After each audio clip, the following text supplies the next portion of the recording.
En rapport avec l'administration belge, au lendemain des élections était bonne, d'autant plus que nous avons constaté que depuis que le gouvernement actuel belge est en place, il y a eu nettement une politique neutraliste de la Belgique envers le pays, envers les partis politiques en tout cas.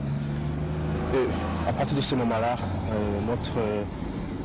comment dirais-je, nos relations envers l'administration et envers la Belgique ont été renouvelées. Meilleures qu'auparavant. Meilleures qu'auparavant, et je crois que pour le moment elles sont bonnes et nous espérons que même pour l'avenir proche, avant l'indépendance, peut-être après, ça améliore encore. Quand le Burundi deviendra-t-il indépendant? À quelle date demanderez-vous l'indépendance aux Nations Unies? Il est difficile maintenant de fixer une date, mais il est évident que nous voulons nous préparer, prendre les choses en main. Là, sans exagérer, je vois 5, même à 7 mois, et même à 8 mois. Nous ne sommes pas tellement pressés, tout en étant pressés, mais nous voulons quand même que les choses soient bonnes, soient bien faites. Je suppose que vous avez l'intention d'établir des relations diplomatiques avec la République du Congo. Oui, ça de toute façon, la République du Congo est à nos frontières. D'ailleurs, je vous signale que le Parlement du Congo nous a déjà envoyé un télégramme de félicitations. Ah oui. Jusqu'à maintenant, c'est le seul d'ailleurs. Nous sommes Donc, très contents. avec le Congo, ça va, mais avec le Katanga, par exemple? Avec le Katanga, il est très difficile de dire maintenant, d'autant plus que nous ignorons où va le Katanga.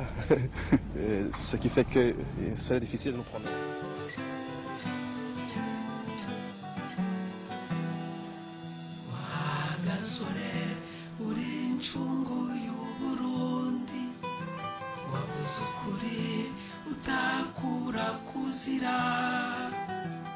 washatse ko Uburundi buronka ijambo buronka ingingo yo ntahe y'ubugabo wagasore uri incungu y'Uburundi wavuze ukuri utakura kuzira washatse ko Uburundi buronka ijambo buronka ingingo yo ntahe y'ubugabo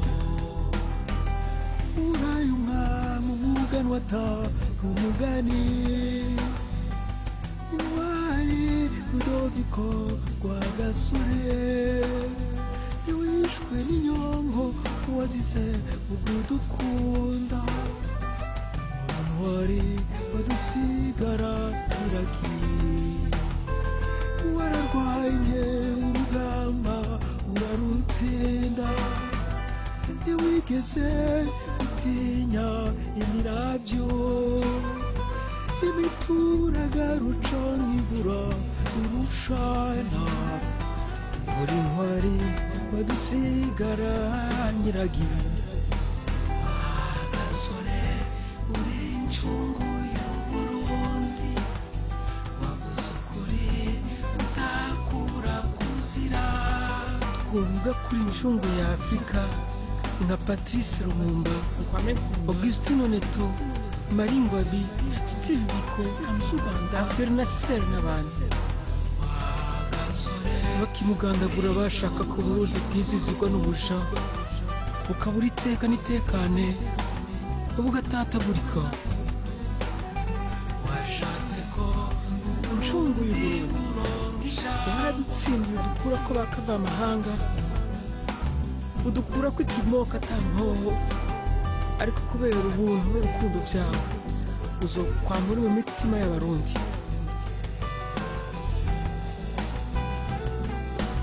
Imfura y'Uburundi, imfura y'umwami, abarundi baracagukunda ndakurahiye.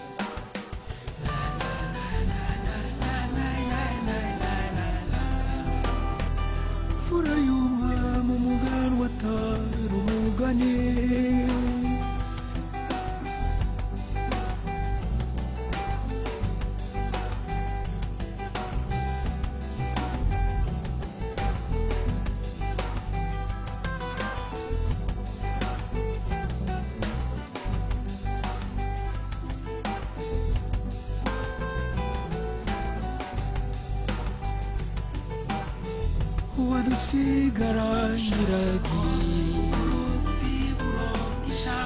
wadusigaranyiragi